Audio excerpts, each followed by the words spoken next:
watching WCCB News Now. I'm Chief Meteorologist Nicole Madden. Today is Thursday, July 11th, and here's what you need to know weather-wise. Well, drier air has filtered into the region. We got a beautiful forecast for your day. It's still going to be hot, but it's not going to be as humid, and you can really feel the difference first thing in the morning. As we head towards lunchtime, temperatures will be a little slower to warm up here through the first half of the day, getting into the mid-80s by early afternoon. As we get deeper into the afternoon with all that sunshine, we'll see temperatures get back into the low 90s today. Now, you don't have to worry about any rain chances. It's not going to be humid, but that humidity is going to return quickly as we get into our Friday. Across the region, temperatures will be reaching the low to mid 90s this afternoon under mostly sunny skies. For the mountains, you can expect those highs in the upper 70s to low 80s.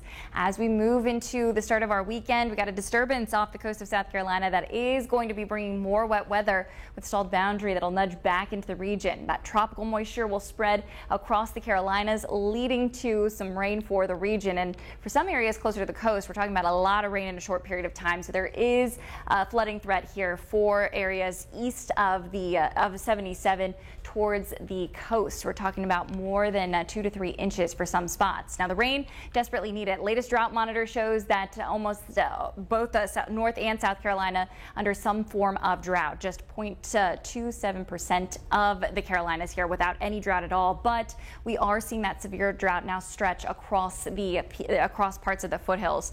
We need the rain, but we don't want too much rain in a short period of time. We really want more of that good soaking rain. We will see waves of showers begin late this evening as that disturbance off the coast starts to nudge its way inland. It is going to be bringing more showers for parts of the region here near 77 early Friday. As we move through the afternoon, we'll see waves of rain and the potential for some heavy downpours. By Friday evening, that disturbance is going to be creeping up into the northern section here of the Carolinas, and it will be clearing the coast for the second half of the weekend as that boundary begins to clear the area. Isolated flooding threat possible here for areas east of 77 for that potential for heavy rain. As we get into the next couple of days here, heat and humidity are going to be a terrible mix here as those temperatures will be getting close to 100 degrees by early next week. That's your latest weather-wise forecast. Over to you, Lauren, with the latest on those headlines.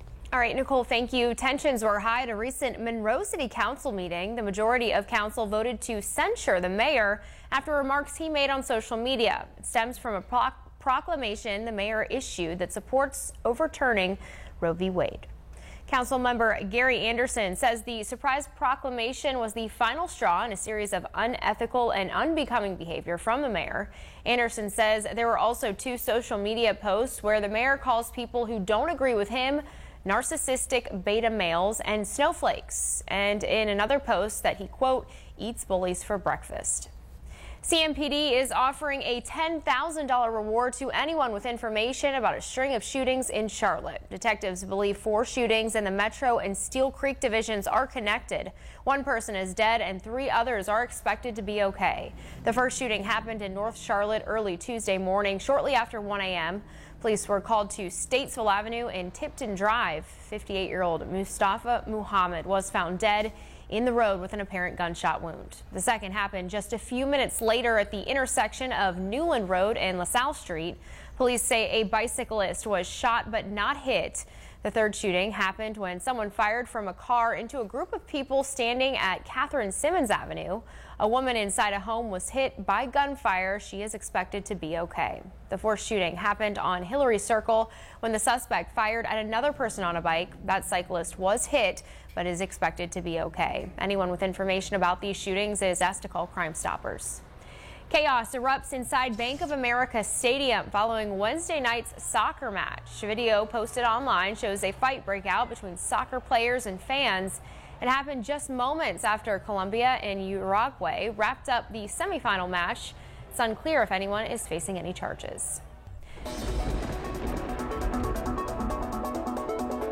Communities are picking up the pieces following Hurricane Beryl. At least 10 people have died due to that storm. In Texas, more than 1.3 million customers are still without power as severe heat remains steady across the hardest hit areas. Beryl made landfall as a Category 1 hurricane early Monday, flooding streets, knocking down power lines and trees.